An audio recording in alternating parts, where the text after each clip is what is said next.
Assalamualaikum warahmatullahi wabarakatuh.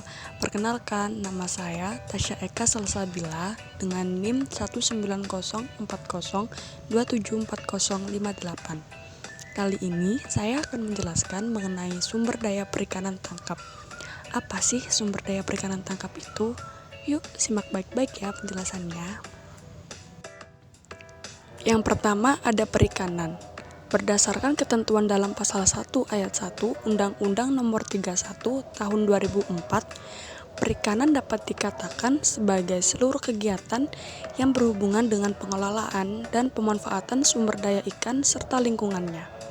Mulai dari praproduksi, produksi, pengelolaan, sampai dengan pemasaran yang dilaksanakan dalam suatu sistem bisnis perikanan. Kata pengelolaan dapat didefinisikan sebagai mengatur pemanfaatan atau pengambilan. Nah, manajemen atau pengelolaan sumber daya alam sendiri ialah usaha pemanfaatan sumber daya untuk mencapai kesejahteraan generasi sekarang dan generasi yang akan datang.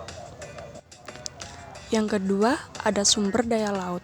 Sumber daya laut adalah segala sesuatu yang dapat diolah dan diambil manfaatnya oleh manusia.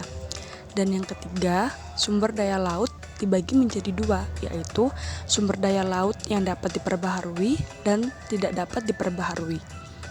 Yang pertama, sumber daya laut yang dapat diperbaharui, contohnya mutiara, rumput laut, ikan, kepiting, lobster, dan garam. Sedangkan sumber daya laut yang tidak dapat diperbaharui, contohnya minyak bumi, pasir laut, dan deposit logam di bawah laut. Definisi penangkapan. Menurut Sudirman dan Achmar Malawa 2004, penangkapan merupakan usaha melakukan penangkapan atau pengumpulan ikan dengan jenis-jenis aquatic resource lainnya, dengan dasar pemikiran bahwa ikan dan aquatic resource lainnya memiliki nilai ekonomi tersendiri. Penangkapan ikan. Apa sih penangkapan ikan itu? Penangkapan ikan ialah suatu kegiatan untuk memperoleh ikan di perairan yang tidak dalam dibudidayakan dengan alat atau cara apapun, termasuk kegiatan yang menggunakan kapal untuk mengangkut, menyimpan, mendinginkan, menangani, mengolah, dan atau mengawetkannya. Namin 1987 mengelompokkan sumber daya perikanan tangkap ke dalam 4 kelompok, yaitu yang pertama, sumber daya ikan demersal, seperti kakap merah atau bambangan, peperek, manyung, kurisi, kunyiran, bawal, dan lainnya. Ikan demersal biasanya hidup menyendiri.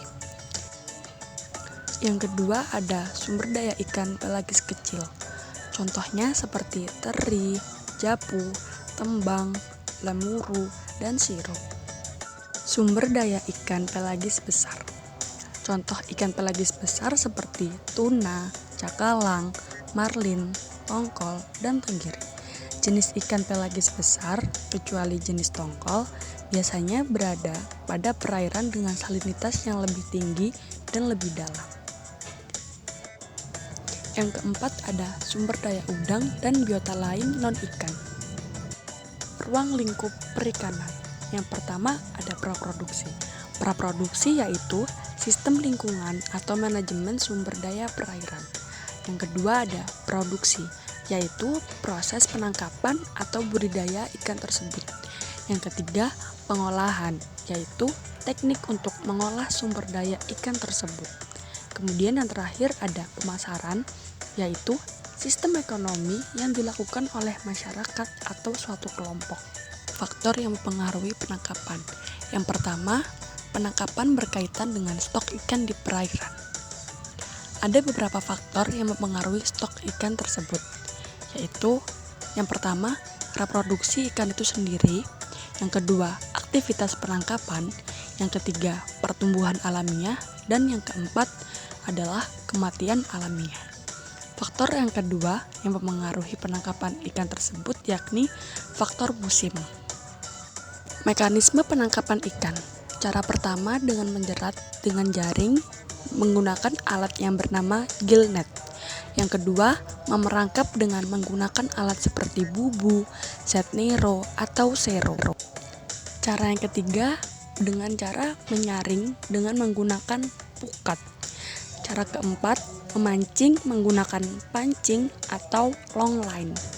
Cara kelima, menombak menggunakan harpon. Dan cara terakhir dengan memompa, yaitu membuat arus yang kuat dan tidak bisa ditentang oleh ikan, kemudian dihisap ke dalam sistem penampungan.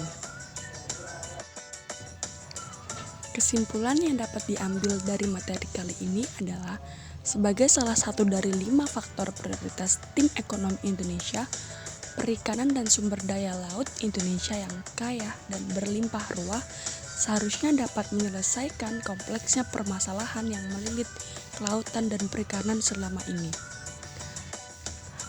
Sekian penjelasan saya mengenai sumber daya perikanan tangkap. Terima kasih telah menyimak penjelasan saya kali ini. Semoga bermanfaat bagi kita semua. Wassalamualaikum warahmatullahi wabarakatuh.